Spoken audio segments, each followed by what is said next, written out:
iré presentando a cada uno cuando le toque su turno, y cada participante tomará la palabra por 10 minutos. Al finalizar los 7 ponentes, contaremos con un breve espacio para confrontación de ideas, si las hubiera, entre nuestros propios panelistas, y también para atender algunas preguntas o comentarios que el público haga en el chat. Invitamos a los espectadores a poder participar en este sentido mediante el chat, a dejar ahí sus preguntas o comentarios para considerarlas al final por parte de los panelistas. Pues entonces, en primer lugar, le vamos a dar la palabra a la doctora María Elizabeth de los Ríos Uriarte, quien es doctora en filosofía por la Universidad Iberoamericana, maestra en bioética por la Universidad Anáhuac, México Norte, licenciada en filosofía por la Universidad Iberoamericana, técnico en atención médica prehospitalaria por SUMA, Asociación Civil, Scholar Research de la Cátedra UNESCO en Bioética y Derechos Humanos, miembro del Colegio de Profesionistas Posgraduados en Bioética de México, miembro de la Academia Nacional Mexicana de Bioética, miembro y secretaria general de la Academia Mexicana para el Diálogo Ciencia-Fe. Ha impartido clases en niveles licenciatura y posgrado en diversas instituciones. Cuenta con participación en distintos congresos nacionales e internacionales de filosofía y de bioética. Cuenta con 3 libros publicados y más de 20 artículos y capítulos en obras científicas y de difusión tanto nacionales como internacionales. Columnista invitada del periódico Reforma. Actualmente es profesora y titular de la Cátedra de Bioética, Bioética Clínica de la Facultad de Bioética de la Universidad Anáhuac. Bienvenida, doctora Marieli. Adelante, por favor. Muchas gracias. Muy buenas tardes a todos. Gracias, doctor Ramiro, por la amable presentación que hizo de mi persona. Es para mí un verdadero gusto poder compartir no solamente el logro del libro, sino poder intercambiar ideas que creo que han estado en la mente de todos nosotros desde el inicio de esta pandemia y que finalmente algunos hemos tenido el don de plasmarlas en un texto. Y a veces creo que la lectura, como bien dijo el doctor Ramiro, sugerente de estos capítulos de este libro, creo que pueden darnos algunas pautas o algunas pistas, que por lo menos, al menos en mi capítulo sobre las claves antropológicas para vivir la vida después de la pandemia, a partir de la lectura de la Laudato Si del Papa Francisco, creo que esa es la intención fundamental, dar pautas, dar pistas de reflexión para resignificar nuestra vida después de esta pandemia. Ciertamente el coronavirus en México desde el mes de marzo nos ha trastocado 180 grados nuestras formas y nuestros estilos de vida, y sin embargo, pues en estos meses tenemos que medianamente rehacer nuestra vida. Poco a poco se ha ido abriendo la ciudad, poco a poco hemos ido recuperando nuestras actividades, pero la pregunta queda en el aire: ¿y cómo le hacemos ahora? ¿Y seremos los mismos o algo en nosotros ha cambiado o algo en el mundo que nos rodea ha cambiado? Entonces yo lo que presento en este capítulo es fundamentalmente retomo la idea que existe ya en el pensamiento del Papa Francisco, particularmente desde la promulgación de la encíclica Laudato Si en el año 2015, que se ha retomado posteriormente en la querida Amazonía y que ahora pues en la Fratelli Tutti están todas estas claves y algunas más. Y en esta encíclica de la Laudato Si, pues el Papa Francisco nos invita concretamente a 2 cosas. La primera, una conversión ecológica integral, y la segunda, al cuidado de la casa común. Y no pudiera ser la invitación del Papa Francisco más prudente en estos momentos, porque pues efectivamente tenemos en el centro de nuestro pensamiento y como paradigma de nuestras ideas y de nuestras formas de relaciones, pues tenemos otra vez eso que para los griegos era la physis, ¿no? La naturaleza en el centro del pensamiento de las personas, y a partir de ahí tenemos que pensarnos nuevamente. Quizás en algún punto de la modernidad se extravió la racionalidad fincada en la idea de progreso y lo que tuvimos fueron pues precisamente las ruinas que ahora estamos viviendo. Entonces, un primer rasgo que la antropología que el Papa Francisco nos invita y que puede ayudarnos para recuperar y resignificar nuestra vida en estos momentos, es precisamente recuperar la idea de que la antropología filosófica o de que la antropología como pensamiento del ser humano a la luz de los acontecimientos y de los signos de los tiempos, tiene que ser esencialmente una antropología abierta, es decir, una antropología que se deje interpelar, que se deje afectar por la realidad que nos está sucediendo en estos momentos, porque definitivamente por más nueva normalidad que queramos vivir, la realidad es que nuestra vida no va a regresar a ser exactamente igual que lo que era antes. Entonces, esta afectación nos tiene que llevar en un segundo momento a una respuesta. Y aquí es en donde yo propongo 3 claves que se encuentran, repito nuevamente, en la Laudato Si, que pudieran ayudarnos a responder a esta nueva realidad del mundo pospandemia. Simplemente las esbozo muy brevemente. La primera de ellas que yo propongo es recuperar la dimensión creatural. Y esto a partir de la reiterada sensación de fragilidad y de vulnerabilidad que tenemos o que hemos sentido desde el inicio de esta pandemia, en México, repito, desde marzo, pero en otros países, en Wuhan, en China, desde diciembre del 2019, esta sensación de que nuestra vida se nos puede ir en cualquier momento, pero también esta fragilidad y esta vulnerabilidad nos deberían, en principio, de reconectar con un creador que nos fundamente y que nos sustente. Entonces, la primera dimensión nos tiene que llevar a una actitud amorosa, generosa, de asumir nuestra vida como un don, porque al final del día, cada uno de nosotros tenemos una posibilidad de vivir al día siguiente, y eso en base a la gratuidad con la que fuimos creados. Una segunda dimensión es la dimensión relacional, o al menos así le llamo yo, que precisamente lo que nos permite es recuperar pues el sentido de la presencia de los otros. Ahora en la Fratelli Tutti el Papa lo dice con toda claridad: nadie se salva solo. Es decir, hay una necesidad de recuperar al menos el rostro del otro y al menos su historia y su relato, porque tampoco somos producto de nosotros mismos, sino que a mí me gusta pensar que el ser humano es un conglomerado de historias de los otros. Y en este sentido, y lo hemos vivido en esta pandemia, la necesidad del otro, la necesidad de su rostro, la necesidad de su relato, son fundamentales para ayudarnos a sobrellevar estos momentos de crisis.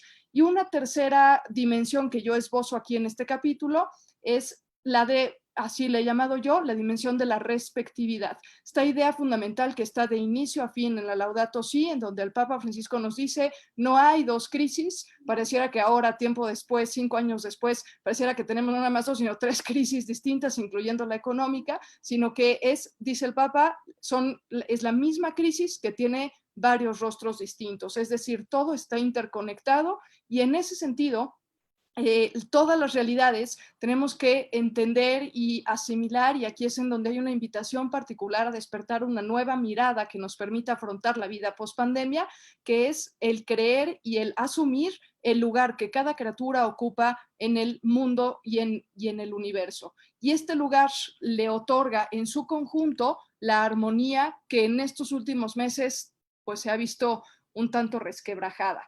Esta idea también nos tiene que llevar a recuperar que el ser humano no es una realidad que está situada ni por encima ni por debajo de ninguna otra realidad, y obviamente ayudarnos a empezar a construir ciertas relaciones que no sean o que no estén fincadas al menos en la idea de verticalidad, sino ayudarnos a construir relaciones mucho más horizontales. Para terminar, solo algunas reflexiones en torno a cuando retomamos estas dimensiones, estas claves antropológicas, creatural, relacional y de respectividad, se despiertan en nosotros nuevas actitudes. Lo que necesita esta pandemia es aprender a ver la vida de forma distinta. Si hay algo que nos debe de dejar como aprendizaje, es despertar una nueva mirada. Y entonces, en este sentido, de la primera de las relaciones, cuando asumimos nuestra vida como un don que nos fue dado gratuito, la tendencia o la actitud más bien que a la que estamos invitados y convocados a desarrollar es la actitud, por supuesto, igualmente de la gratuidad y de la entrega de nuestra propia vida, es decir, hacer de nuestra vida un don para los demás. Respecto de la segunda de las dimensiones de la relacional, aquí en esta dimensión, el Papa Francisco en la Laudato Si nos habla acerca de cómo podemos recuperar, bueno, primero revisar y luego recuperar nuevos estilos de vida que nos permitan verdaderamente preguntarnos cuáles son las necesidades reales y vitales que tenemos, y aprender a vivir en lo que el mismo Papa Francisco dice, una sobria felicidad. Y con respecto a la última de las dimensiones, a la dimensión de la respectividad, por lo menos habría que revisar dos elementos. El primero de ellos, resignificar, y esto igualmente despertando una actitud en una nueva mirada, resignificar el trabajo, que en esta pandemia ha sido de las cosas que más se han visto afectadas y trastocadas, y es así, yo creo que personalmente creo que no va a regresar a ser exactamente igual que antes, el trabajo como medio de humanización en vez de como medio de alienación, que en algún momento también probablemente desde la modernidad traíamos arrastrando esta idea, y resignificar a su vez el tema de la cultura como la manifestación de un pueblo. Y aquí, y con esto termino, creo que estas actitudes, estas dimensiones y después las actitudes nos deberían al menos de poder ayudarnos a reflexionar sobre el sentido de pertenencia, porque ya vimos que lo que pasa en un lugar del planeta termina repercutiendo en el otro, porque ya vimos que nadie está exento, porque ya constatamos nuestra propia vulnerabilidad y la constatamos todos los días, pero también sabemos que si nos enfermamos de coronavirus vamos a necesitar de los otros que nos atiendan. En este sentido, y la última reflexión es si reconsideramos nuestro sentido de pertenencia, hacia qué grupo humano queremos pertenecer, porque el virus no ha conocido de fronteras y no ha conocido de clasificaciones. Pues yo con esto simplemente esbozo el capítulo, pero con la invitación evidentemente a que ustedes lo retomen, lo lean, pero más que leerme a mí, yo invitaría a que leyeran directamente al Papa Francisco, que creo que tiene mucho que aportarnos, no nada más para esta pandemia, sino en muchas ideas del mundo contemporáneo y en muchas situaciones del mundo contemporáneo que estamos viviendo. Yo agradezco nuevamente al doctor Ramiro la coordinación de este gran trabajo de dimensiones gigantescas, y a mis compañeros también que escriben aquí, les agradezco también sus aportes, y pues ojalá que tengamos un momento de diálogo después. Muchísimas gracias y bonita tarde. Muchas gracias, doctora Marieli. Como bien indica, hay que acercarse a conocer este libro. Le recuerdo al público que nos está escuchando, les acabo de poner en el chat, los que nos están siguiendo en Zoom, está ya la liga para poder acceder al libro en formato PDF. Los que nos estén siguiendo por Facebook Live y no puedan verlo, pues está en la página principal de la WIC, www.wic.mx, así de simple. Está en la parte de editorial, ahí aparece el libro de libre acceso. Pues siguiendo con nuestra presentación, vamos a darle ahora la palabra al doctor Ricardo Marcelino Rivas García, quien es doctor en filosofía por la Facultad de Filosofía de la Universidad Autónoma de México, maestro en Filosofía y Crítica de la Cultura por la Universidad Intercontinental, licenciado en Filosofía por la Universidad Pontificia de México y por la Universidad del Valle de Atemajac, Campus Guadalajara, licenciado en Ciencias Políticas y Administración Pública en la Facultad de Ciencias Políticas y Sociales de la UNAM, docente e investigador en la UIC, profesor de Cátedra de Ética en el Tecnológico de Monterrey, Campus Ciudad de México y Campus Santa Fe, profesor de asignatura en el Instituto Superior de Ciencias Religiosas y en la Facultad de Filosofía de la Universidad Pontificia de México. Ha sido profesor en la maestría y doctorado en Filosofía en la Universidad Anáhuac de México, tanto Campus Sur como Campus Norte, y en esta misma Universidad Anáhuac actualmente es profesor de asignatura en Ética. Miembro del Sistema Nacional de Investigadores. Sus líneas de investigación son religión y humanismo en la cultura posmoderna y problemas de ética clásica y contemporánea. Entre sus publicaciones destacan los libros Dios y la religión como problemas filosóficos, Razón, progreso y utopía, una relectura del sentido de la historia y de la noción moderna de progreso en la ética del discurso. Ensayos críticos sobre la posmodernidad, la crisis del sentido de la vida y la historia, todos publicados bajo el sello editorial de la Universidad Intercontinental. Bienvenido, doctor Ricardo. Adelante, lo escuchamos. Muchas gracias, Ramiro, por tu presentación, y agradezco al Instituto Intercontinental de Misionología de la UIC por la invitación para colaborar en este trabajo colectivo que esperemos, como ya decía Marieli, aporte elementos para enfrentar el futuro inmediato de la llamada nueva normalidad.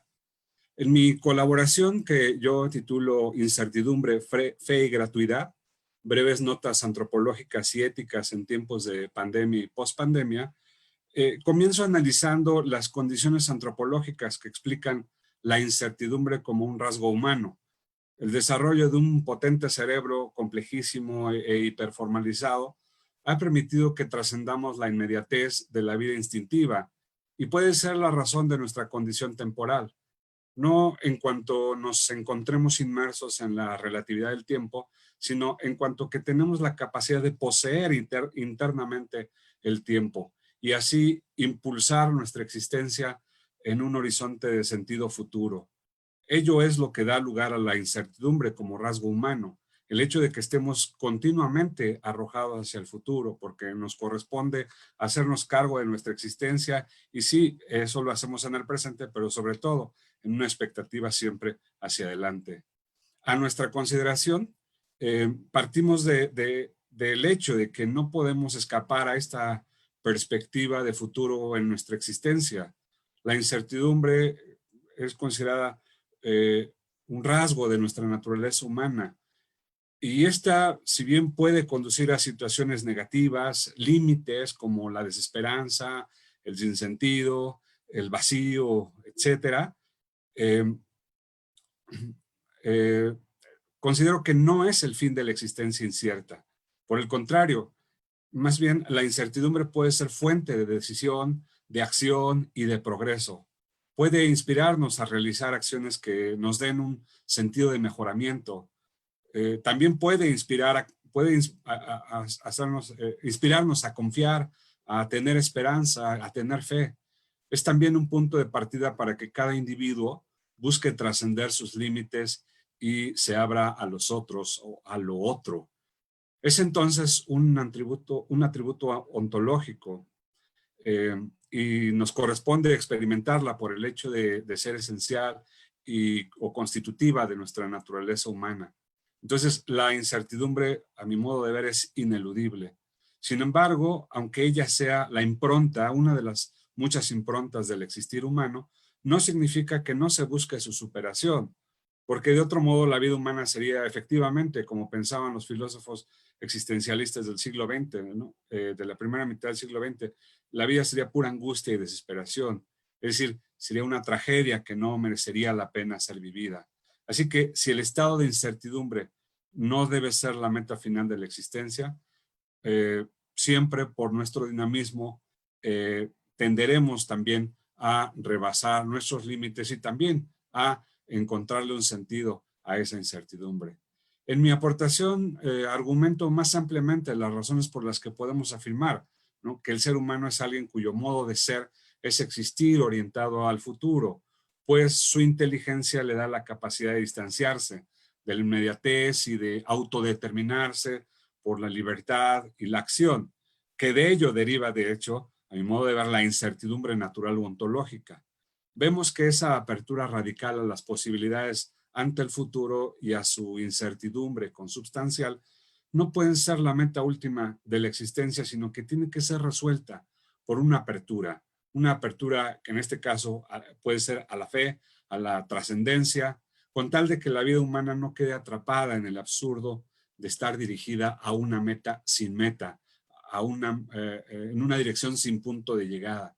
La incertidumbre además nos recuerda que hay factores que escapan a nuestro control y por mucha decisión y arrojamiento mediante la acción hacia el futuro y hacia sus posibilidades, como dice Forrest Gump, la vida es como una caja de chocolates y no sabemos lo que nos va a tocar.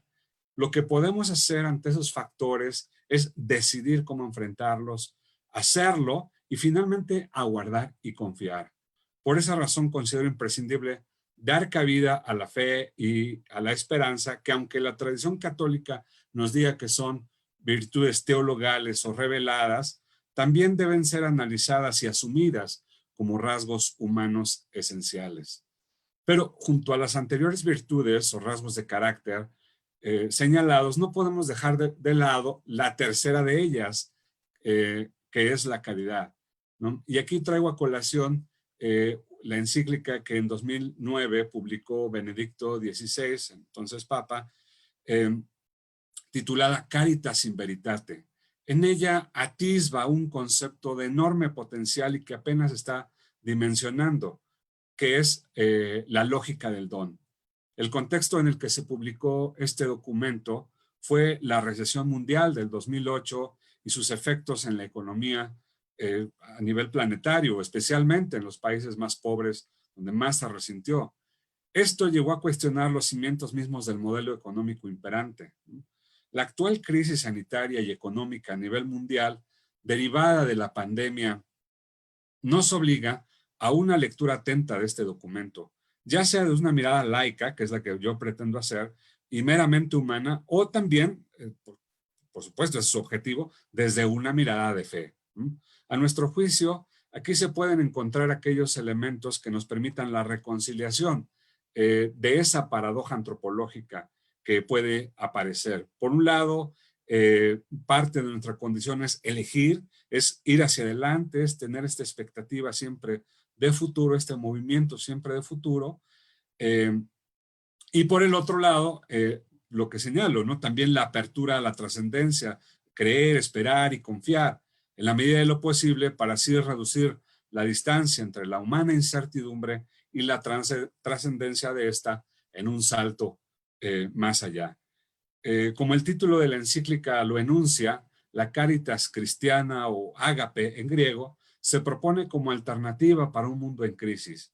La caridad es la encarnación de la lógica del don y esta tiene una especificidad, una razón interna que la diferencia de la justicia. La lógica del don trasciende todo acto de justicia porque ésta se basa en las relaciones de intercambio, reciprocidad, equilibrio, mutualidad, mientras que la primera se basa en la donación y por ello supera el mérito, pues su norma es la sobreabundancia. La lógica del don no se inscribe en la perspectiva del deber en la que está fundada la lógica de la justicia. No obstante, no se opone, la justicia no se opone a la lógica del don. De hecho, se articulan, ¿sí? Justicia y caridad. La justicia sería la primera vía, pero la lógica del don la trasciende. Entonces, el presupuesto para todo esto es una relación armoniosa entre fe y razón. Y esto es indispensable para comprender y articular la convivencia humana y la vida en sociedad a partir de esta otra concepción de la racionalidad. Al final de cuentas, es racional la lógica del don, pero es desde otra dimensión de la racionalidad. La pretensión de la racionalidad económica de ser autónoma, de no estar sujeta a injerencias de carácter ético o religioso, ha llevado al ser humano a abusar de los instrumentos económicos hasta grados indignantes. Por tanto, Benedicto XVI plantea que el desarrollo económico, social y político, si quiere ser auténticamente humano, necesita dar espacio al principio de gratuidad como expresión de fraternidad. No obstante, este dar espacio no puede ser una simple yuxtaposición. No se trata de que la lógica del don entre donde no llega la justicia. Se trata más bien de compartir espacio, posibilitando que la lógica del don actúe a través de la misma justicia en un sentido mucho más amplio y mucho más enriquecedor. Es claro que la encíclica pretende confrontar la lógica económica prevalente que maximiza la tasa de ganancia al precio de la vida y dignidad de las personas, en contra de la lógica del don. Lo relevante es que en dicha confrontación, esta última debe dar un sentido humano a las relaciones económicas. Y traigo a colación una cita del Papa Benedicto XVI. Dice, el gran desafío que tenemos es mostrar, tanto en el orden de las ideas como de los comportamientos, que en las relaciones mercantiles el principio de gratuidad y la lógica del don, como expresiones de fraternidad, pueden y deben tener espacio en la actividad económica ordinaria. Hasta ahí la cita. Este reto no hace sino concretar en el ámbito de lo económico el planteamiento de fondo por el que la razón de la fe, o en palabras kantianas, la fe racional, ilumina y fecunda realmente las distintas racionalidades humanas. Y en particular, en este caso, la racionalidad económica. Para un horizonte global post-pandemia, cobra un profundo sentido esta exhortación que no tuvo mucho eco cuando fue publicada, de Benedicto XVI, en cuanto que esto es una exigencia del hombre en el momento actual, una exigencia de la caridad y de la verdad al mismo tiempo, dice Benedicto. La lógica del don, entonces, es la piedra de toque para la articulación entre caridad y economía, entre generación de riqueza y utilidad, y bien común y justicia. Sin embargo, siendo un concepto fundamental, su naturaleza está aún por tematizarse, por seguir profundizándose en ello. Pero el amplísimo campo semántico y conceptual al que da lugar este término permite explorarse desde múltiples puntos de vista. En nuestro caso, consideramos que su aplicabilidad cabe en todos los ámbitos de interacción humana, más allá de la lógica del contrato y de la mutualidad que ha imperado en nuestras sociedades y en los modelos económicos dominantes. Su alcance lo convierte en un presupuesto ético y en una exigencia moral para el presente y para el futuro inmediato post-pandemia.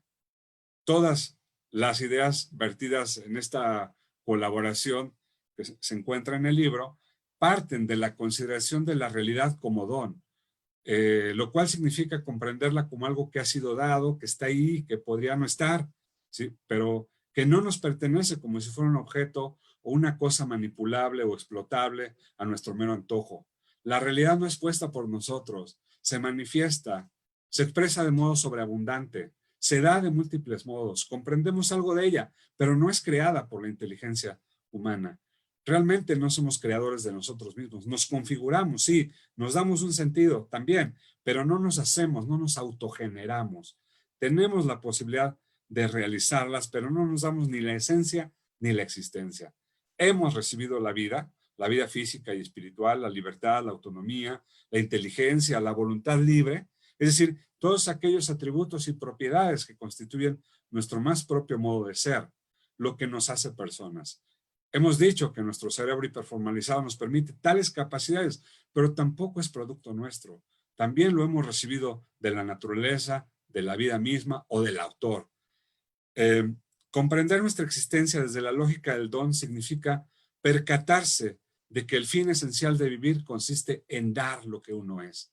Esta es la hipótesis que deberíamos tener el valor de verificar con nuestra experiencia vital en estos tiempos y en el futuro incierto en el que seguramente las cosas cambiarán. De hecho, ya ha sucedido, ya han cambiado, pero no tenemos la seguridad de en qué dirección seguirán dándose esos cambios. Si estamos hechos para el don, estamos hechos para dar lo que somos. Estamos aquí para revelar lo que llevamos dentro al mundo y a los demás. Si somos constitutivamente don, estamos llamados a ser don efectivo para los demás. Pues muchas gracias, reitero, Ramiro, al Instituto de Misionología y a la WIC por la invitación a colaborar en ese texto y agradezco el trabajo de todos mis colegas, una obra inmensa, monumental, que ha requerido muchísimo trabajo. Gracias, doctor Ramiro. Gracias, doctor Ricardo Marcelino, por esta participación. Ahora le vamos a dar la palabra al doctor William Alves de Oliveira, quien él es doctorando en educación, maestro y psicólogo por la Universidad Tiradentes, Brasil, psicoterapeuta cognitivo comportamental en consultorio privado, profesor e investigador de tiempo completo de la Universidad Intercontinental, coordinador del Comité Institucional de Investigación WIC, coordinador del equipo de investigación internacional en salud colectiva y terapia cognitivo-conductual WIC, coordinador del Encuentro Internacional de Investigadores en Salud Colectiva, miembro del Comité Hospitalario de Bioética, División de Ciencias de la Salud WIC, miembro del Comité Editorial de la Revista Internacional de Sociología y Salud, Salutem, y de la Red Internacional en Salud Colectiva y Salud Intercultural, miembro del Comité Editorial de la Revista Intercontinental de Psicología y Educación, organizador de libros de carácter internacional, autor y coautor de varios artículos científicos en el área de la salud. Coordina el proyecto Aislados sí, separados no, autorregulación emocional en la Fundación Ronald McDonald's, México, y del proyecto Modelo de Intervención Psicológica para la Depresión en grupos de pacientes con sintomatología leve y moderada, financiado por FAPITEC, Brasil. Cuenta con estancias de investigación por la Facultad de Medicina, San Carlos, Guatemala, y maestría en Sociología de la Salud, UAM, México. Bienvenido, doctor William, lo escuchamos, adelante.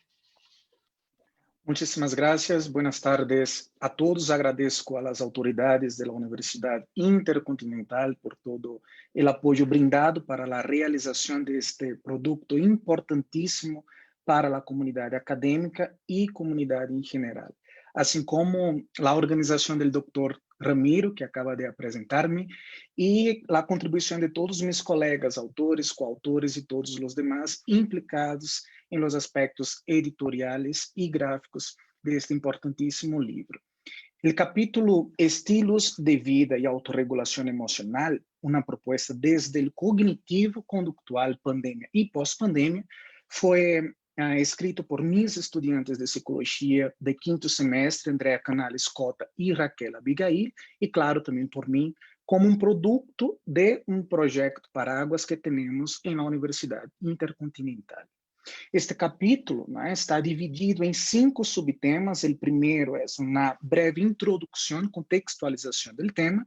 El segundo contempla las adaptaciones de los estilos de vida a la nueva normalidad. El tercero, conceptos y estructuras de la autorregulación emocional. Como cuarto punto, tenemos una relación entre la psicoterapia cognitiva conductual como posibilidad para la autorregulación emocional y promoción de estilos de vida saludables. Por último, ustedes encontrarán las consideraciones finales de los autores. Este capítulo presenta una reflexión y propuesta de tratamiento una vez que la sociedad en gran parte fue obligada a cambiar abruptamente sus estilos de vida debido al distanciamiento social impuesto por la pandemia de la COVID.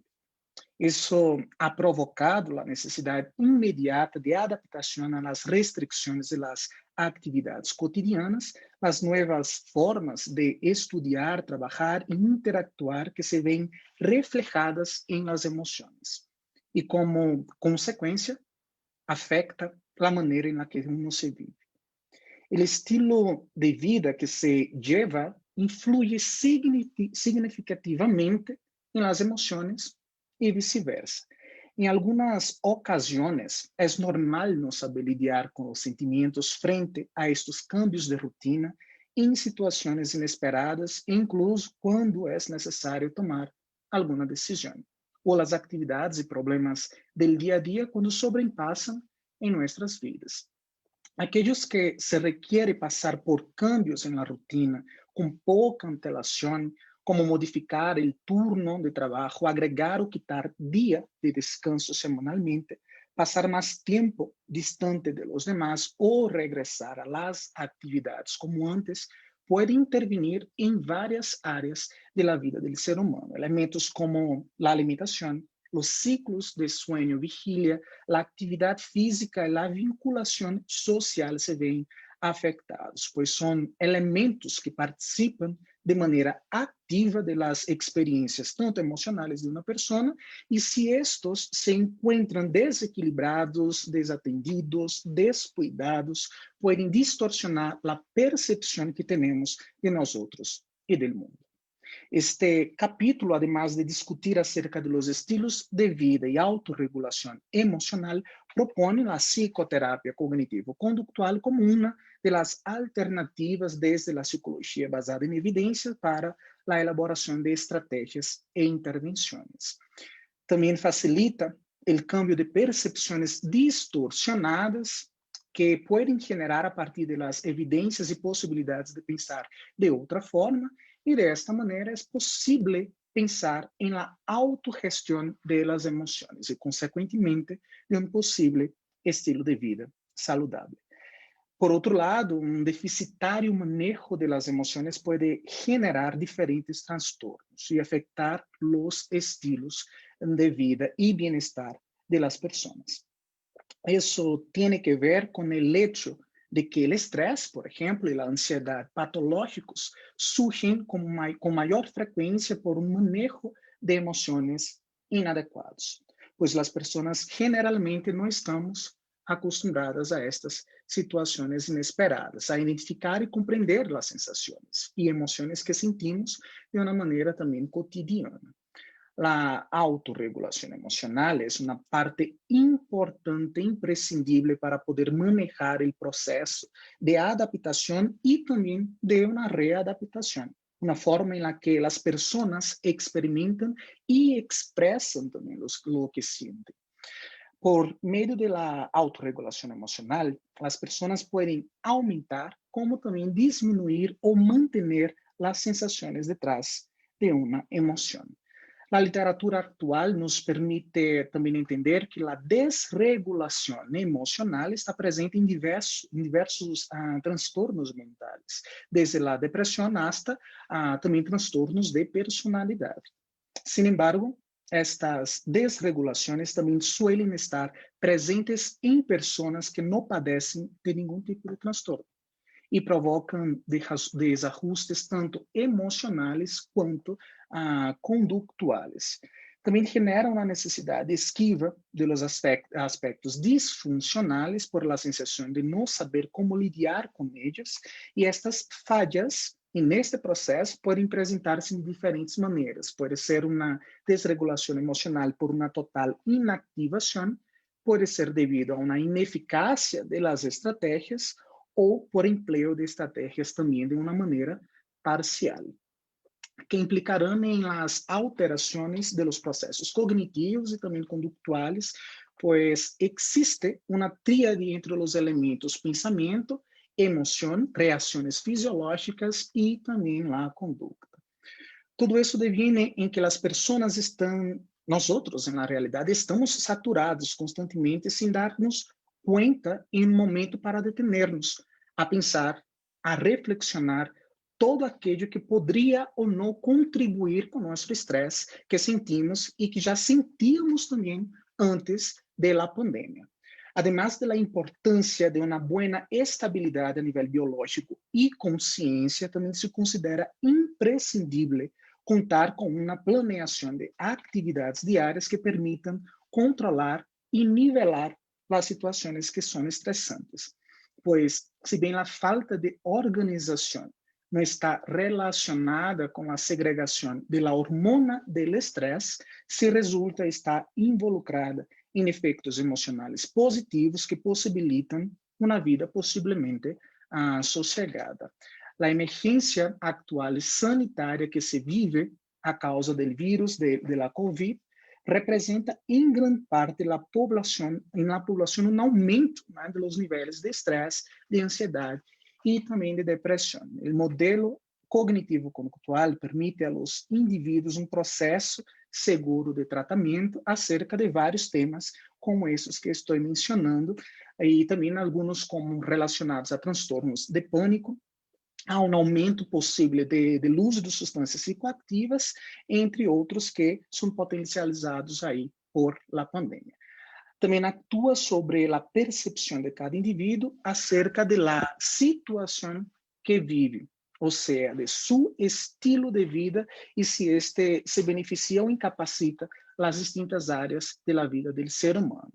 É uma proposta que permite, por meio da autorregulação emocional e de várias técnicas e estratégias, actuar no bem-estar das pessoas, o que possibilita, em sua maioria, o aumento e o benefício em la qualidade de vida, assim como as relações, né? Já falavam nossos queridos colegas aqui, escritores também do livro, de los capítulos, a importância, né, do espaço e também do tempo. Hoje estamos pensando, né, em todas essas problemáticas que nos impedem e nos distanciam neste espaço físico de estar com essas pessoas. Sin embargo, considerar e pensar no tempo que nos estamos dedicando, por exemplo, aqui nesta videochamada com as pessoas queridas ou pessoas do trabalho que unicamente estamos aí para manter este contato profissional, é importantíssimo pensar no tempo e a qualidade do tempo que estamos dando e oferecendo para essas pessoas e principalmente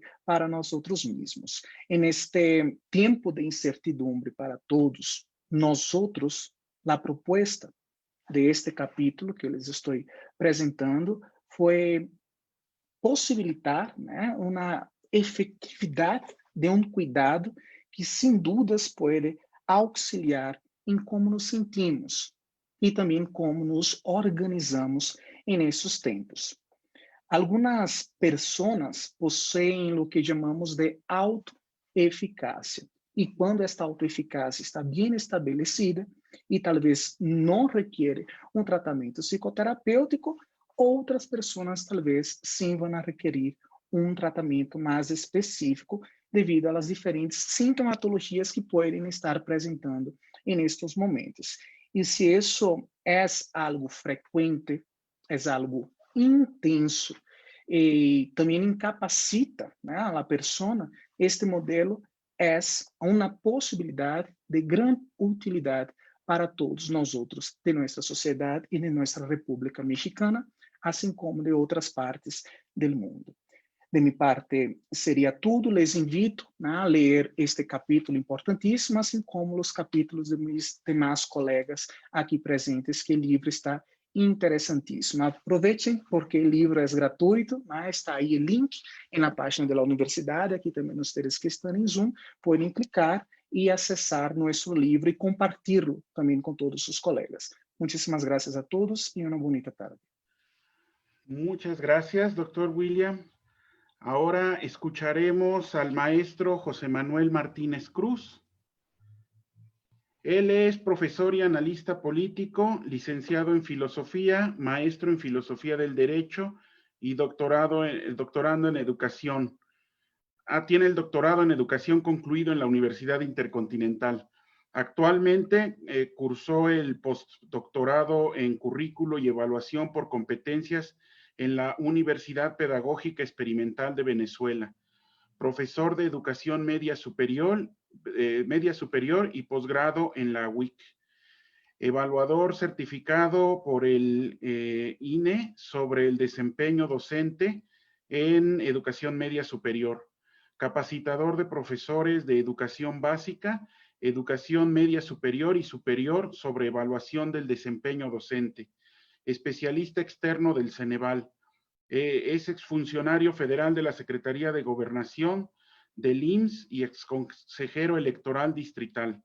Diplomado en competencias docentes, análisis político estratégico, actividades de control de los parlamentos, alta dirección, administración parlamentaria y prospectiva política. Autor de artículos como Educación a distancia por el COVID-19, Género y sexualidad en respuesta a Sor Filotea de la Cruz, Educación e interculturalidad y administración de inversiones.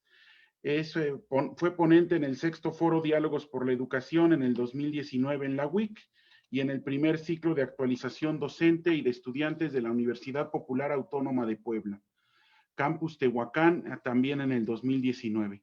Es miembro de la Fundación La Cantera, Academia Mexicana de Lógica y del Observatorio Intercontinental de la Religiosidad Popular Alonso Manuel Escalante de la UIC.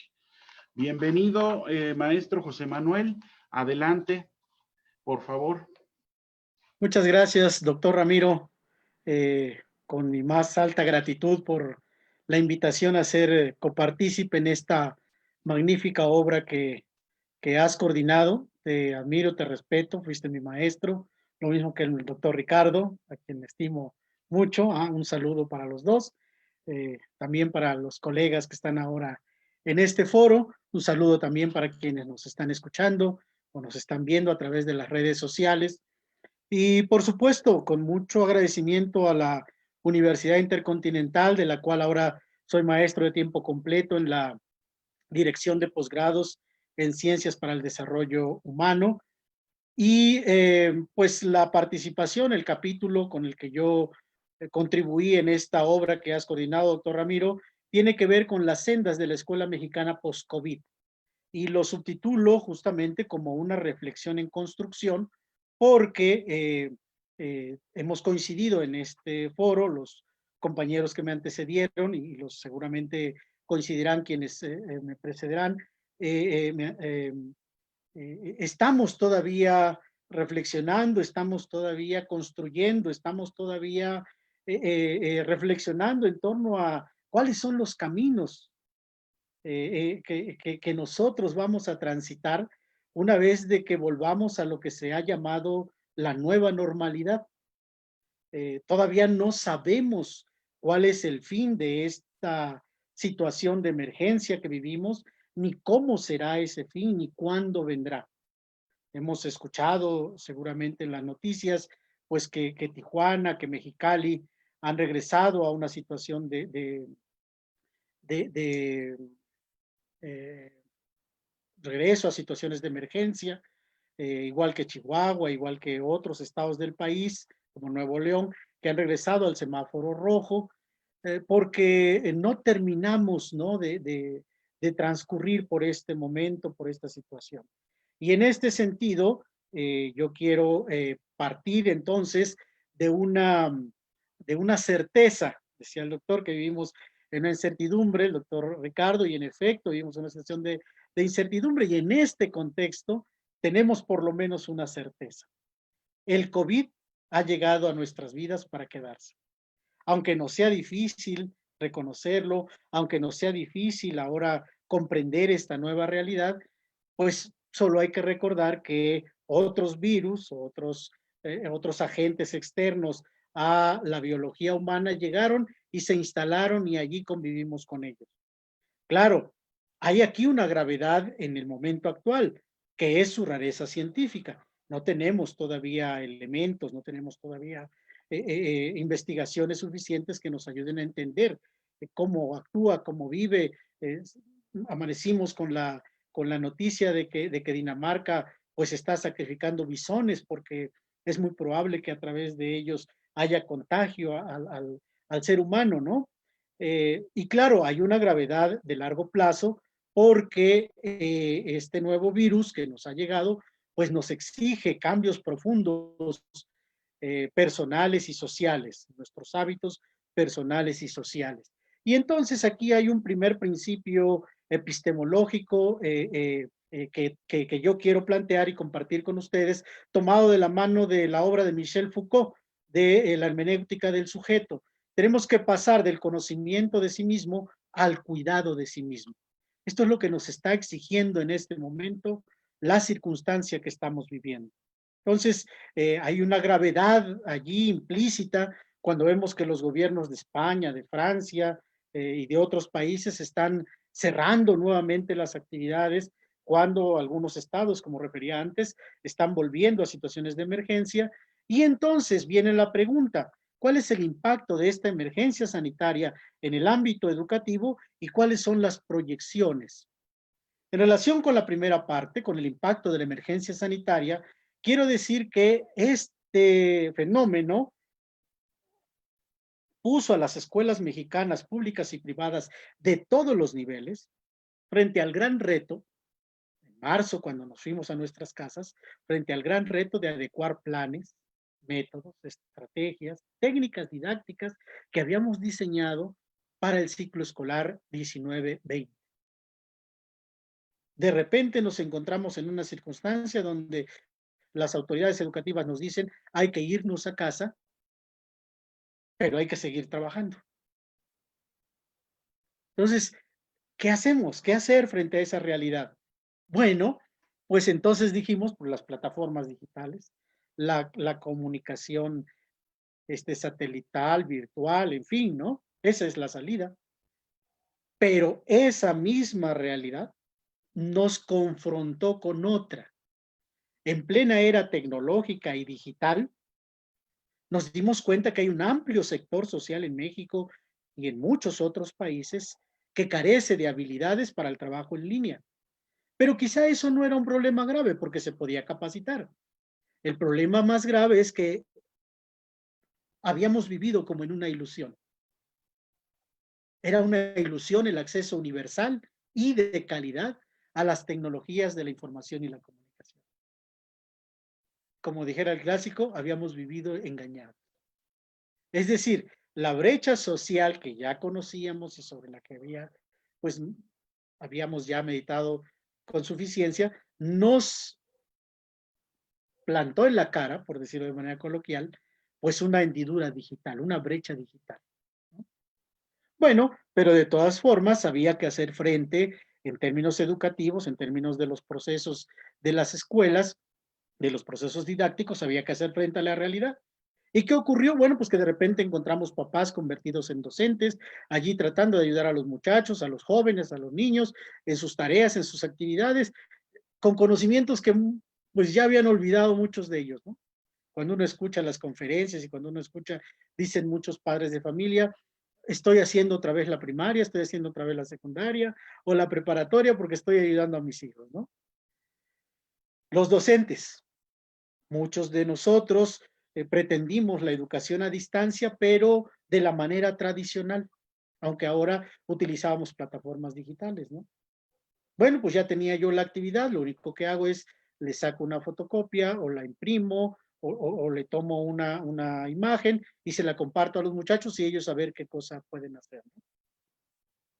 Se pretendieron reproducir los horarios de clases presenciales ahora en las plataformas digitales, ¿no?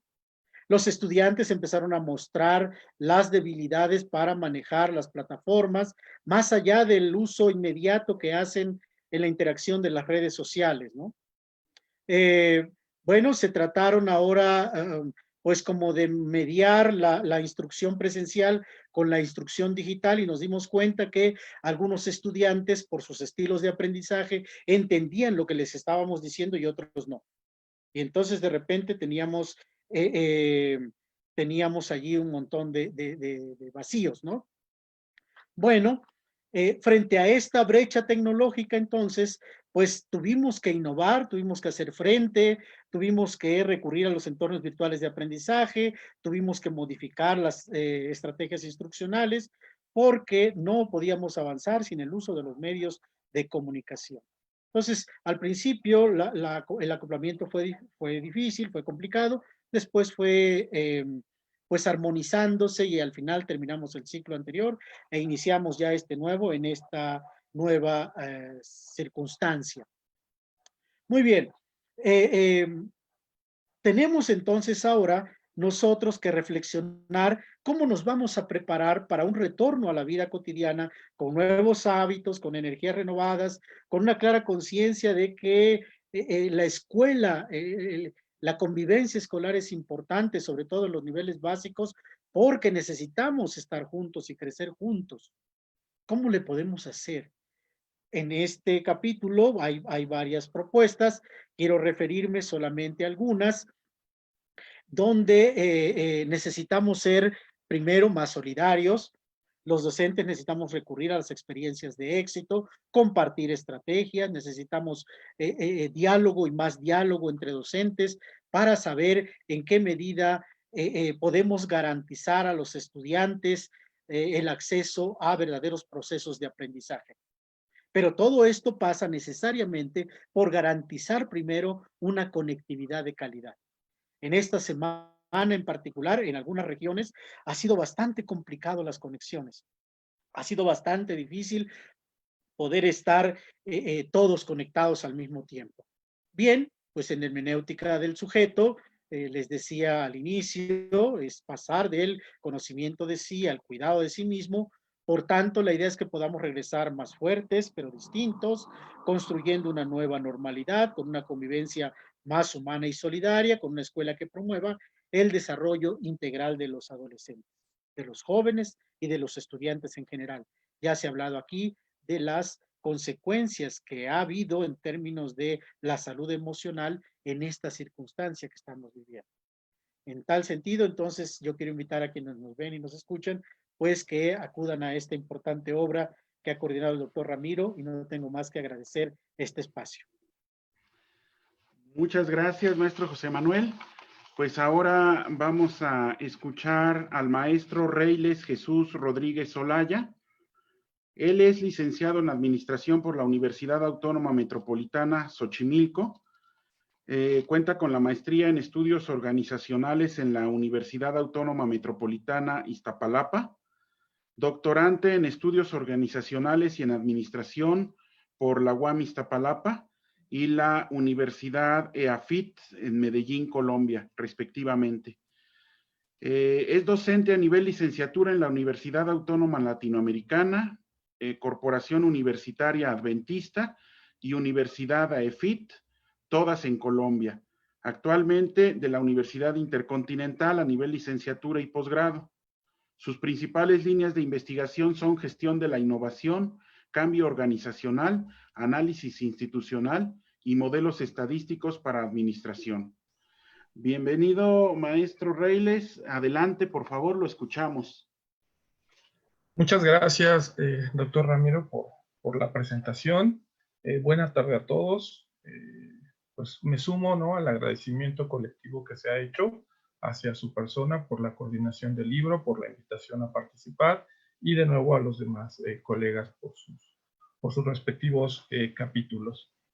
Bueno, en mi caso yo iniciaría mencionando que este capítulo fue un capítulo escrito colectivamente. Hay otro autor, el maestro Raúl Santos Rubio, a quien agradezco su colaboración y participación en este capítulo, ¿no?, que coescribimos. Bien, para tratar de no sonar repetitivo, porque justo el tema está muy en la línea que comentó el maestro José Manuel Martínez, nuestro capítulo se titula Sentido y significado de la educación en tiempos de COVID. Hago un poco de contexto, reitero, para no sonar repetitivo sobre algunos elementos que ya se mencionaron muy acertadamente, tanto por él como por los demás colegas. Nuestro capítulo nace de la reflexión, ¿no?, de la reflexión cotidiana, dado que ambos somos profesores también de educación media superior en varias instituciones, y a partir de ello, en este contexto de pandemia que como a todos, ¿no?, nos asaltó digamos, el semestre pasado, ¿no?, a principios de este año, a partir de esa reflexión pensamos en elaborar un documento que dejara de alguna manera descrito, ¿no?, un poco en un inicio a manera de bitácora, descrito cuál era el contexto que habíamos tenido, pero en un primer momento la intención era comparar dos instituciones de educación media superior. Concretamente, por cuestiones de tiempo no logramos llegar a ese consenso, seguimos pensando y madurando esa idea, pero lo que sí logramos fue una reflexión acerca de cómo la educación, al menos como la vivimos en estas organizaciones escolares, cómo había sido de alguna manera no solo trastocada, como ya se mencionó, sino había perdido cierto sentido, ¿no? Al menos esa es nuestra percepción. Entonces, para llegar a esta conclusión, lo primero que hicimos en el capítulo fue hablar sobre la educación como una institución, describiendo un poco los objetivos generales que se persiguen, para precisamente hacia el final contrastar si realmente bajo este contexto de pandemia, bajo lo que estábamos haciendo, se lograban, ¿no? Tuvimos un primer apartado que lo denominamos lo directivo, donde justamente lo que tratamos fue de establecer algunos parámetros, algunas líneas que se habían establecido a partir de la pandemia. Por ejemplo, nosotros nos preguntábamos cómo los estudiantes habían pasado de ser, en la mayoría de los casos, en estas dos instituciones, estas dos organizaciones escolares, de haber sido sujetos de alguna forma pasivos, ¿no?, frente a su proceso de aprendizaje, aunque en el discurso se asumía que ellos eran los últimos responsables de dicho proceso, de ese proceso de aprendizaje. Al final, en el contexto de la pandemia, habían pasado de golpe a un proceso de aprendizaje autorregulado y autogestionado, para el que nosotros llegamos a la conclusión, ¿no?, de inicio, que no estaban formados para ello, no estaban preparados para ello, ¿no?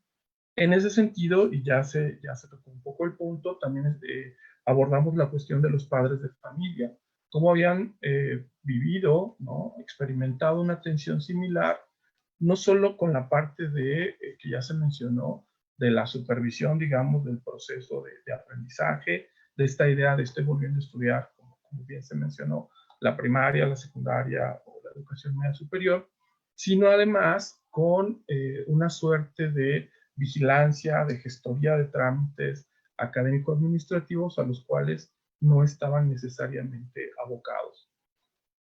Y bueno, en ese sentido entonces, pues llegaba el papel del docente, ¿no? Hablábamos de un docente multitask, ¿no? Trayendo un poco el anglicismo, ¿no? Con multitareas, donde de pasar de ser el docente con ciertas funciones, con ciertas actividades muy claras, muy determinadas dentro del aula, iniciando por el espacio físico, no ahondaré en todas, pasaba una nueva normalidad, ¿no?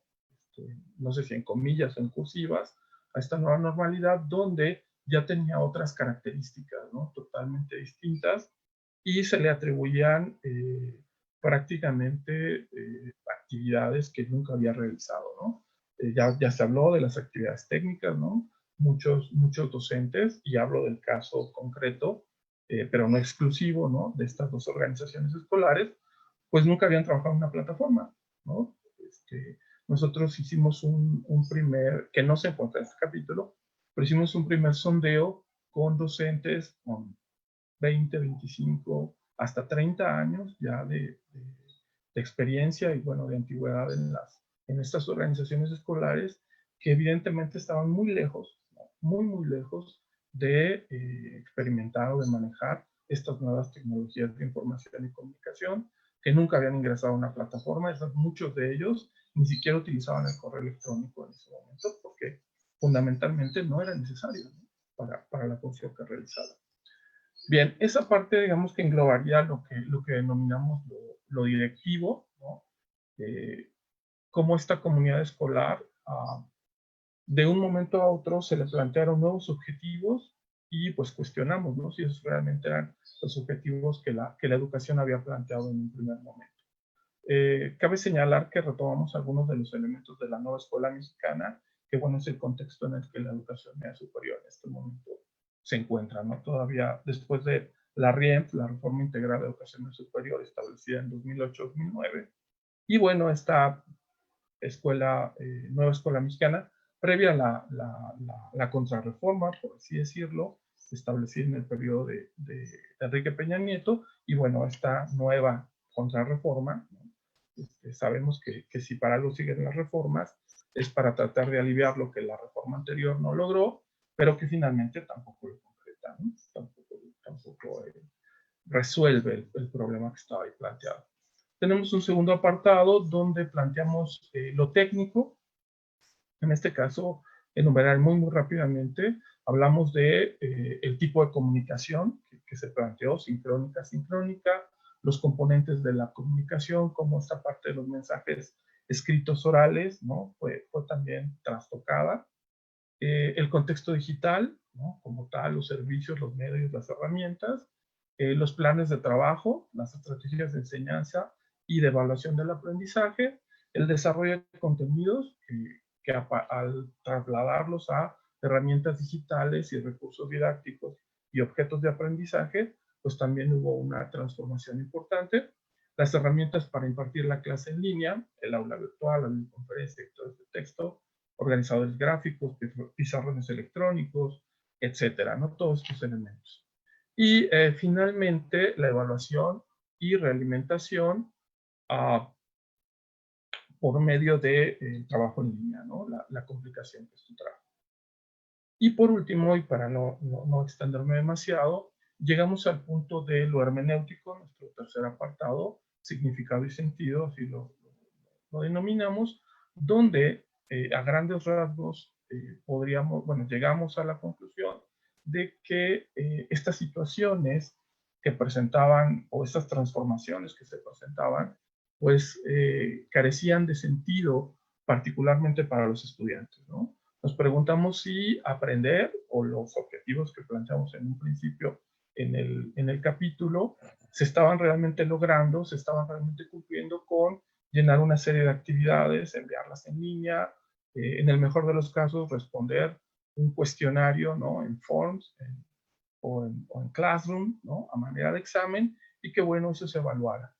Y de esa manera, con una pues ligera realimentación, el estudiante realmente estuviera aprendiendo, y más aún se estuvieran cumpliendo los fines y propósitos impuestos para la educación en general y en particular para la nueva escuela mexicana. Entonces, cerramos con esa reflexión. Reitero mi agradecimiento, pues comento que estamos ahí reelaborando y trabajando en distintas líneas, por ejemplo, ya en este semestre integrando esta parte de, también ya lo mencionaron, entornos virtuales de aprendizaje, la famosa aula invertida, que parece ser el nuevo modelo a seguir, ¿no? Con esta lógica de clase virtual, estos tres modelos de clase virtual, clase en línea, clase presencial, con sus paradojas y contrastes. Entonces, creo que hay mucho por hacer, digo, más allá de lo estrictamente disciplinar de cada uno, en el sentido de lo que busca la educación, en busca del sentido de la educación en general. Bueno, pues cierro agradeciendo de nuevo al doctor Ramiro por todas sus finas atenciones y amabilidades. Buena tarde a todos y muchas gracias a los colegas también. Gracias, maestro Reyles Jesús. Ahora vamos a escuchar a la doctora Diana de Luna Martínez, quien es doctora y maestra en estudios organizacionales, ex becaria CONACYT de dicho programa, licenciada en antropología social. Todos los estudios mencionados fueron realizados en la Universidad Autónoma Metropolitana. Fue acreedora a la Medalla al Mérito por el doctorado, además reconocida como la autora de la mejor investigación del año a nivel licenciatura. Actualmente es docente de tiempo completo en la Universidad Intercontinental para las licenciaturas de Administración y Dirección Estratégica y Contaduría y Finanzas. También es miembro del cuerpo docente básico del doctorado en Administración en la misma institución. Cuenta con diversas publicaciones científicas y de difusión, principalmente en el tema de cultura organizacional. Ha sido sínodo en diversos exámenes de grado en varias instituciones académicas. Actualmente es miembro activo de la Red Mexicana de Investigadores en Estudios Organizacionales y de la Asociación Nacional de Facultades y Escuelas de Contaduría y Administración. Adelante, doctora Diana, la escuchamos, su turno. Muchas gracias, doctor, gracias por la presentación y gracias por la invitación para cooperar acá en el libro, ¿no? Gracias también al maestro Amaya, que es coautor de este capítulo. Gracias al maestro Sergio Sánchez, que nos hizo amablemente extensiva la invitación.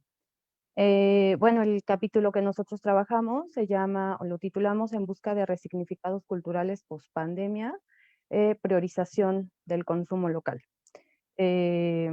Bueno, aquí coincidimos o coincido con mis colegas.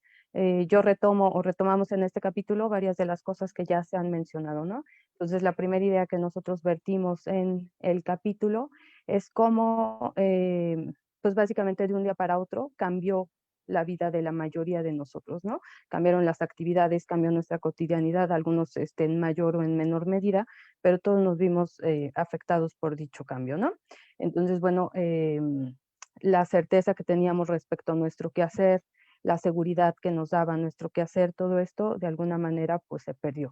Entonces, al perderse, lo que hace es que nos sumerge, digamos que en esta idea de incertidumbre, que ya no sé si es incertidumbre por lo que decía el doctor Marcelino, pero nos sumerge en este mal sentir, digamos, nos desestabiliza y junto con todo esto también perdemos algunos íconos culturales, ¿no?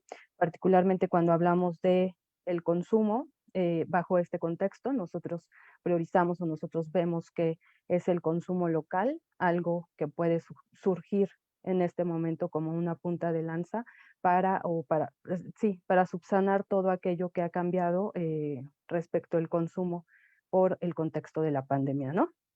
En términos, digamos, generales, nosotros sabíamos o teníamos mucha claridad respecto de qué consumir, en dónde consumirlo, a qué restaurantes ir, lo que significaba usar una marca a diferencia de otra, es más, lo que significaba utilizar una marca, lo que significa ir a un centro comercial, etcétera, ¿no?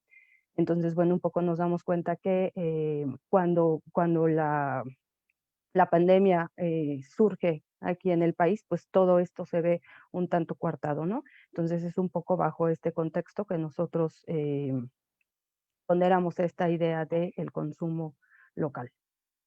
Y bueno, eso es un poco como a manera de introducción. Entonces, a ver, digamos que para vertir, o dicho esto, para vertir o hacer un poco más amplia la idea, lo que nosotros estamos reconociendo es que estamos viviendo actualmente en un mundo globalizado, en un mundo principalmente capitalista y particularmente para nosotros una cultura occidental, ¿no?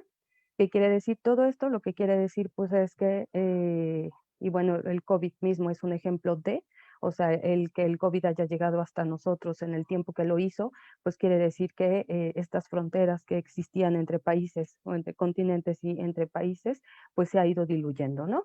En el plano de lo cultural, pues entonces lo que está ocurriendo es que nuestra cultura se ha vuelto predominantemente occidental, en donde las particularidades, es decir, la particularidad de los mexicanos, por hablarlo en términos generales, pues también se ha ido diluyendo, ¿no? De tal forma que estas formas de pensar, de sentir y de creer, que es una definición que podemos entender de cultura, pues se van homogeneizando, ¿no? Es decir, casi todos, no importa en dónde estés, en qué lugar del mundo estés, ya pensamos parecido, vestimos parecido, utilizamos las mismas marcas, tenemos los sentimientos similares, etcétera, ¿no? Entonces, a eso nos referimos con este tema de la globalización, ¿no? Y bueno, cuando decimos que esta cultura es predominante occidental, pues entonces es que todas nuestras prácticas, pues digamos que no son ya tan nuestras, sino que son o vienen del extranjero, ¿no? La influencia directa que podemos tener, por ejemplo, con Estados Unidos, ¿no? Y bueno, por otro lado, también hablamos o referimos a que estamos viviendo una realidad predominantemente capitalista, en donde tenemos de forma inercial esta idea de consumo, ¿no? Consumir, consumir, consumir, y un poco, como lo mencionaba yo antes, bueno, como lo mencionaba hace un momento, antes de este tema de la pandemia, lo que estábamos haciendo era consumir, sabemos qué consumir, sabemos en dónde consumir y sabemos qué significa eso, ¿no? O sea, en el plano de los significados nos empieza a dar un poco de claridad qué significa consumir en un lado o qué significa consumir en otro, utilizar una marca o utilizar otra. Entonces, pues esta idea del capitalismo sabemos que es la generación de la riqueza, solo por generar riqueza. Entonces, todos estamos como, o la mayoría de nosotros, pues estamos insertos bajo estas estructuras, ¿no? Una estructura predominantemente occidental y una estructura predominantemente capitalista. Entonces, cuando nosotros nos vemos como involucrados en estas dinámicas, entonces aprendemos a consumir y entendemos que el consumo pues es algo natural, es algo que tenemos que hacer y es pues una forma de vida, ¿no? Entonces, bueno, este trabajo, como les decía, surge porque, ¿qué pasa si tú ibas a los centros comerciales cada fin de semana, ¿no? O sea, te cierran los centros comerciales y entonces, ¿qué haces?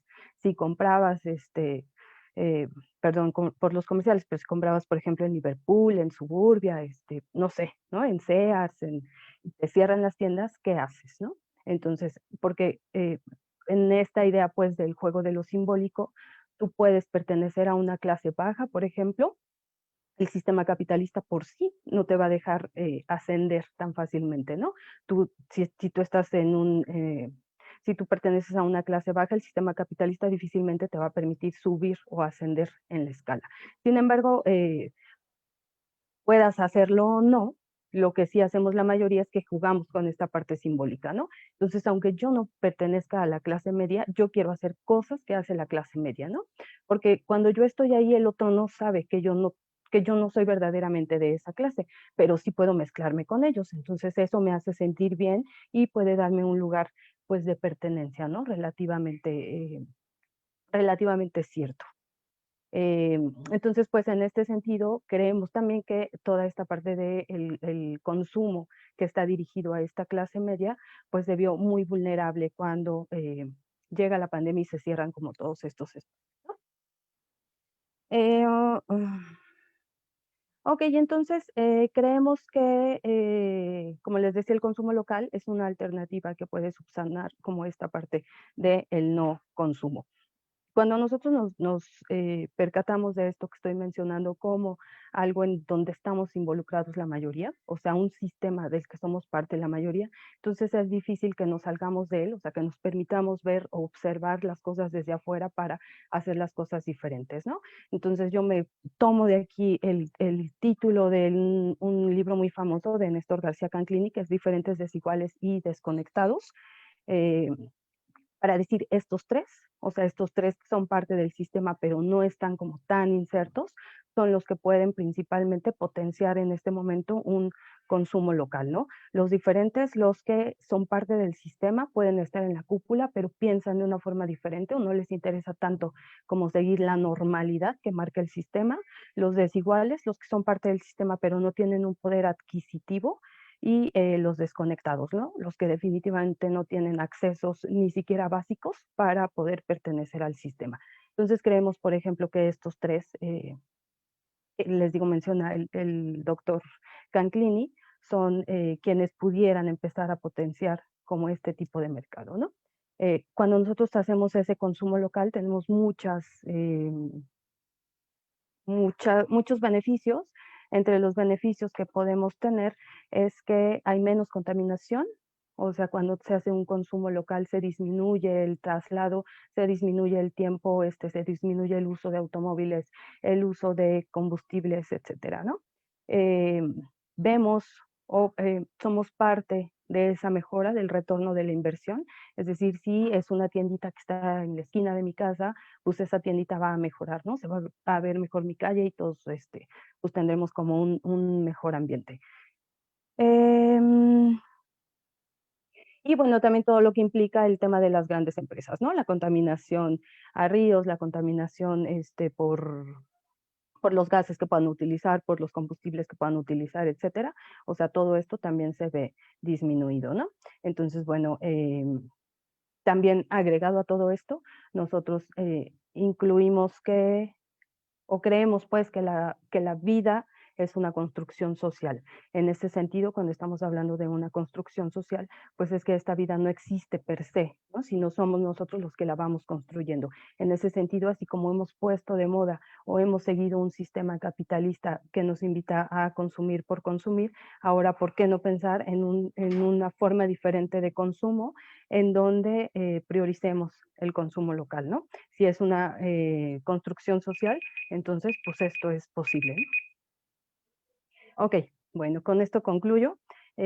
Muchas gracias a todos, gracias compañeros, un gusto compartir con ustedes la sala, todos muy preparados y capítulos muy interesantes, ¿no? Y pues solamente cerrar con la invitación para que quienes nos estén escuchando pues puedan acercarse a leer cada uno de los capítulos del documento.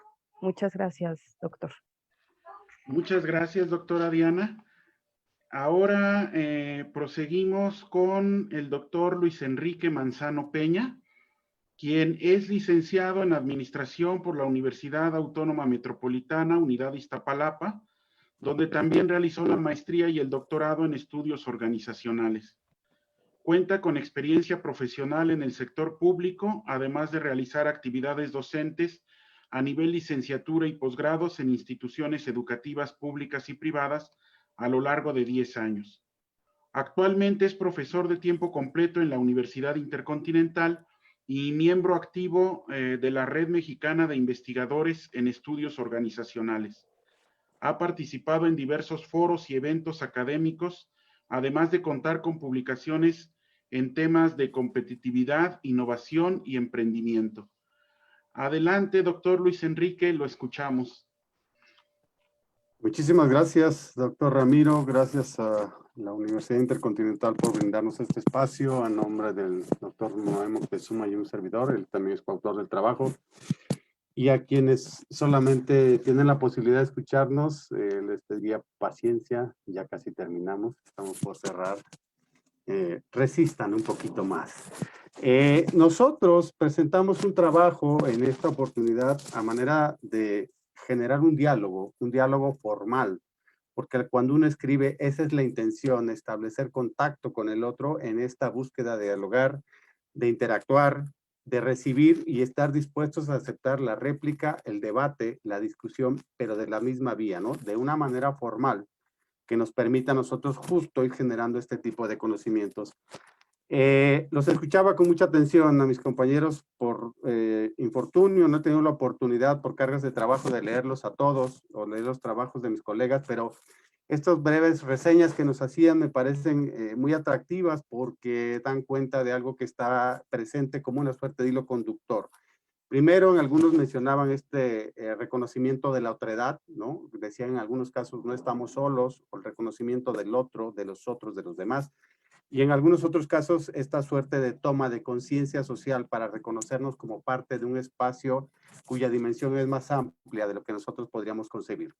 Quiero empezar esta provocación a que lean nuestros trabajos con una frase que nos pareció muy interesante.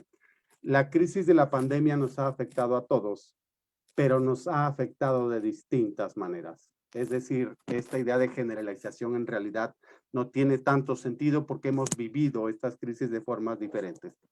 3 aristas para resaltar en el trabajo: lo económico, la parte laboral y la parte social.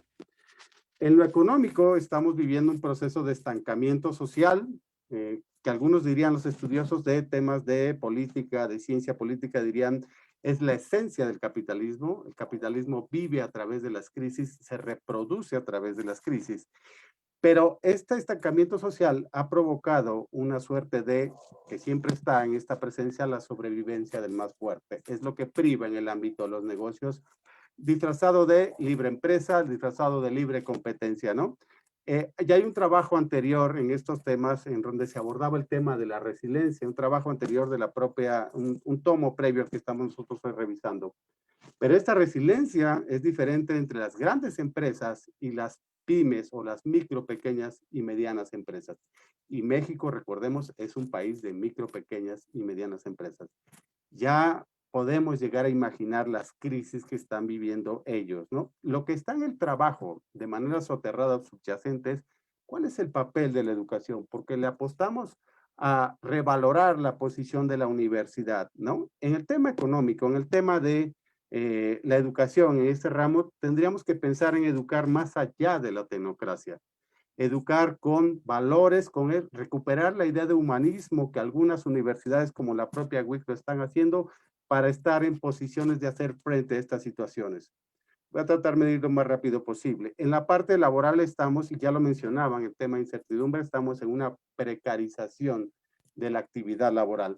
Antes de la pandemia parecía muy claro una suerte de dicotomía entre voy a ofrecer mis servicios de manera independiente y la otra voy a ser subordinado, voy a incursionar en una organización y ahí tengo pensado pasar cierto tiempo en mi vida. La pandemia viene a visibilizar estas fracturas o estas tensiones. Ya no hay garantía de nada porque también estando en un trabajo formal subordinado de manera regular corres el riesgo de que la propia organización se vea afectada por este fenómeno, ¿no? Pero hay otro tema que está ahí también trastocado y que parece que no nos atrevemos a adelantarnos, el tema social. Lo que va a visibilizar la pandemia es algo que los sociólogos le llaman la holgazanería social, que puede ser interpretada como desinterés, apatía, poco involucramiento con temas que vayan más allá de lo individual. Y me parece que la pandemia nos está gritando a voz en cuello que este es un fenómeno que ya estaba, que es previo a la pandemia. Esta condición y esta paradoja siempre presente de que mejor se esfuerza el de enfrente, que mejor lo haga el otro, pero que cuando se trata de recibir una suerte de beneficios, quiero ser el primero que esté al frente de esta condición. Economía, trabajo, sociedad se han visto trastocados por el fenómeno de la pandemia, o mejor dicho, la pandemia ha visibilizado aquellas fracturas o tensiones que en muchos de los casos ya estaba y que hoy las va a marcar con gran evidencia, con gran claridad, ¿no? ¿Qué podemos hacer ahí desde la perspectiva de la educación, que es un tema que también está presente en todas las exposiciones? Educar con valores y recuperar esta condición de conciencia social, de reconocernos como parte de un universo, de un escenario más grande, y que nuestras decisiones van a influir positiva o negativamente en esta conformación social, en esto que decía la doctora Diana, esta idea de construcción social. Y ahí le apostamos o ponemos en juego para la reflexión el tema del emprendimiento social, porque ahí nos parece que existe la posibilidad de recuperar la idea de la otredad, la idea de la existencia del otro, del trabajo colectivo, de la apuesta por el beneficio más allá de lo económico, lo individual, reconociendo que el otro también tiene una presencia importante, ¿no? ¿Cuál sería una alternativa? Insisto, ir hacia estos modelos de negocio con un propósito de orden social. Me parece que ya hemos ahondado demasiado en la parte económica, en la parte del beneficio monetario, el beneficio financiero. Hoy tendríamos que estar explorando con mayor ahínco estas otras alternativas de desarrollo, ¿no? Y ahí queremos entrar a la universidad. La universidad tiene, y es el gran reto para la organización, cualquiera que ésta sea, pública o privada, debe de transgredir las fronteras físicas en busca de ser un actor social más importante, que se involucre de una manera mucho más permanente e incisiva en el desarrollo de sus propios espacios de interacción. Queremos ir más allá de esta parte de las actividades a distancia. Queremos difuminar todavía más la frontera física de la universidad porque, y con esto me gustaría cerrar, la universidad tiene un gran privilegio. Es, cuando menos a nivel licenciatura, el último momento de oportunidad para poder incidir en aquellas personas que de manera inmediata se van a convertir en actores sociales o en personas con capacidad de producir o de desempeñarse económicamente hablando. Es el último momento, perdón, en donde todavía podemos impactar de manera positiva para que estas personas, estos futuros profesionales puedan tener este cambio en la forma de pensar para ir hacia esta suerte de reconocimiento, insisto, del otro, de que vivimos en presencia del otro, que necesitamos al otro, como ya lo mencionaba en algún momento, y que el otro también es parte fundamental de nuestro propio desarrollo, ¿no? Dejar el individualismo e irnos hasta esta idea de la colectividad. Recupero la frase, la crisis de la pandemia nos ha afectado a todos, pero de diferentes formas. No somos nosotros los responsables o los originarios de la pandemia, pero sí somos los corresponsables de contribuir a que esta condición cambie, a que esta condición mejore y a que estemos en nuevos estadios. No sabemos cuál, decíamos y decían algunos de ustedes, no somos futurólogos sociales para poder ahorita prever cuál es la situación que va a prevalecer, ni siquiera en el futuro cercano, pero estos momentos de discusión, de diálogos, sin duda son una oportunidad para poder encontrarse con el otro, generar el diálogo, y lo que vamos buscando es justamente esta continuidad en la posibilidad de interactuar con aquellos que conocen o que pueden abordar el tema desde diferentes perspectivas.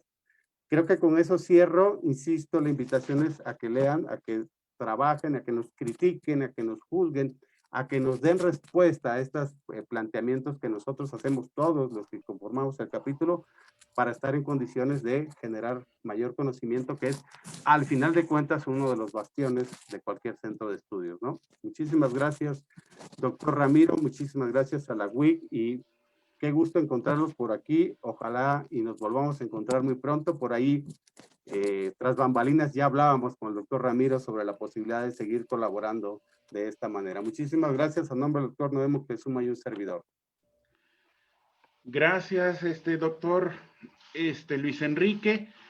Miren, bueno, estamos un poco sobre tiempo, nos extendimos más de lo que pensábamos, pero sí nos llegó una pregunta vía correo electrónico, y siendo la única pregunta y pues que es interesante, no quiero desairarla, así que pues voy a lanzarla. No viene dirigido a una persona en específico, la voy a leer y quien guste aportar algo al respecto, pues nada más les pido que sea una aportación breve.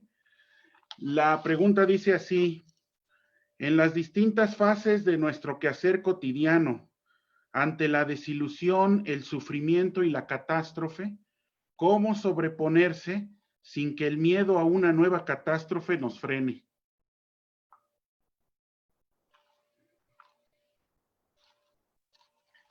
Puede empezar, si gustan. Bueno, el miedo es una emoción primaria, del ser humano, va a estar siempre. El riesgo con relación a la vida va a estar presente siempre en todos nosotros. Lo que necesitamos es, inclusive la propuesta del capítulo en que yo les presentaba, es la autorregulación de esta emoción. Este miedo, ele é importante desde o princípio da humanidade, inclusive como mecanismo para defendernos, para sobreviver. O que sucede é que nosso cérebro, de forma anatômica, de forma fisiológica, ele está programado para nossa sobrevivência. Este cérebro primário está programado justamente para sobreviver. Então, quando nos sentimos atacados de alguma maneira e quando isto provoca risco para nossa vida, o cérebro reacciona de maneira imediata. Esta maneira imediata de reaccionar, de ter uma conduta, de uma maneira imediatista, pode não ser a mais assertiva e vamos necessitar autorregular esta emoção. O medo ele vai estar, porque são situações difíceis para todos nós outros. Isto é evidente em todos os capítulos que han sido apresentados aqui nesta conferência. Sin embargo, ele necessita deste processo que às vezes é um processo que se necessita acompanhamento especializado.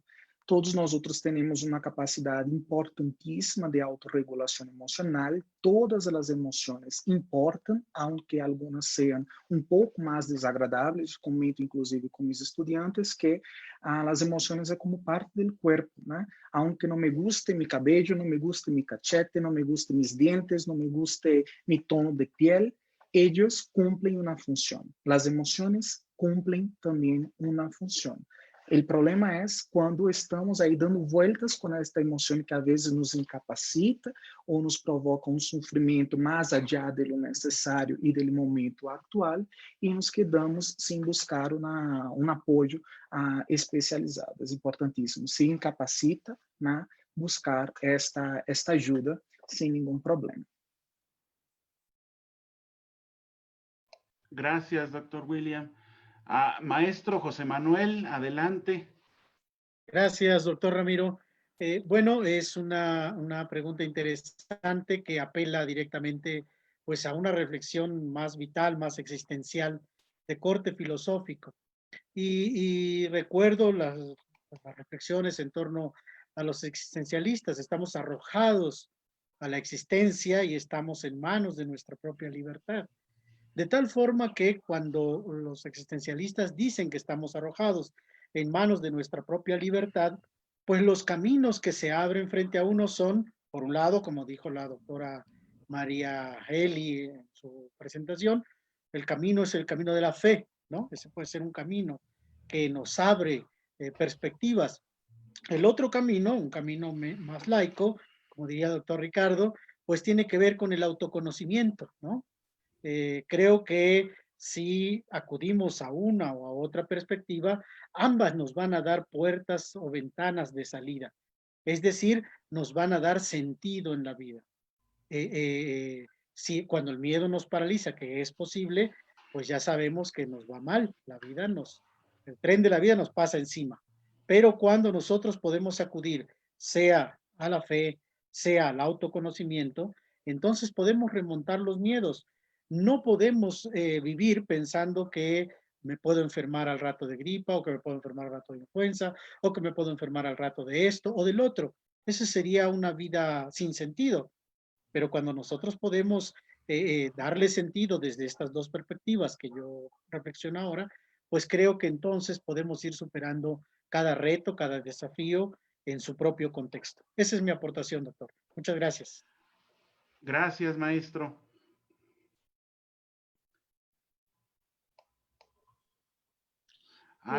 Sí, doctora Marieli, adelante, por favor. Muy brevemente, nada más compartir que algo que también salió en varios de mis colegas que colaboraron también en este libro, me parece que existe bueno, desde el ámbito teologal una virtud, pero también lo podemos poner desde una actitud que se llama la esperanza, ¿no? Es decir, la esperanza como horizonte de pensamiento nos impulsa, nos hace desterrar el miedo, a lo mejor no completamente, eso es cierto, pero por lo menos la esperanza siempre va a ser un impulso que nos avienta hacia adelante y que nos avienta hacia el futuro. Pero cuando esa esperanza, además, se une a la esperanza de otros, se convierte en una esperanza comunitaria, creo que adquiere más fuerza, más relevancia y además nos posiciona en una actitud de espera positiva y confiada, ¿no? Abierta a una realidad que quizás no es la que estamos pensando, que ninguno de nosotros sabemos, como ya también decía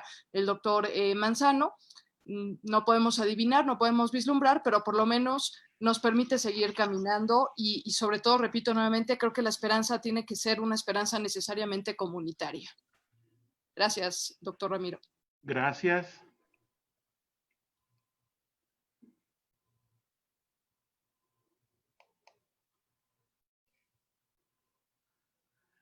Pues si no hubiera algún aporte más que añadir, entonces pues no nos queda más que agradecerle al público por su interés, por su presencia y su paciencia, recordarles la invitación, ahí está la liga, está en la página principal de la Universidad Intercontinental, el libro es de acceso libre, está en formato de PDF, y pues como mencionaba, me parece fue el doctor Luis Enrique, también hay un primer libro, un primer volumen que antecede a este, que también está a su disposición en esta misma página de la Universidad Intercontinental.